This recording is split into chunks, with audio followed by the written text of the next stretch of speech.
దేవుని రాజ్యము ఇలాంటి వారిదే. మార్కు 10:14. ధనవంతులు, జ్ఞానవంతులు, పేరు ప్రతిష్టతలు గలవారు మరియు గొప్పవారు దేవుని నిత్య రాజ్యంలోకి ప్రవేశించడం అసంభవం. ఎంతటి వారైనా సరే అందులో చేరలేరు, దానిని స్వతంత్రించుకోలేరు. యేసు ప్రభువారు ఒక చిన్న బిడ్డని ఎత్తుకొని ఇలాంటి వారిదే పరలోక రాజ్యమని సెలవిచ్చాడు. దేవుడు మానవులను తన పోలిక చొప్పున తమ స్వరూపమందు నిర్మించాడు. దేవుడు నిర్మలుడు, నిష్కలంకుడు. అలాగే పిల్లలు కపటము లేనివారు, ఎప్పుడూ నవ్వుతూనే ఉంటారు.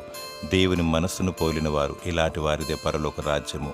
యేసు ప్రభు అని ఒప్పుకొని ఆయనను హృదయంలో చేర్చుకొని నమ్మి బాప్తిసం పొంది దినదినము దేవుని వెంబడించువారు పసిపిల్లల మనస్తత్వం గలవారు. మారు మనసును పొంది స్తుతి ఆరాధనతో వాక్యాన్ని ధ్యానిస్తూ ప్రార్థిస్తూ అంతము వరకు దేవుని వెంబడించు. దేవుడు నిన్ను కరుణించి తన నిత్య రాజ్యమును నీకు దయచేయునుగాక. ఆమేన్.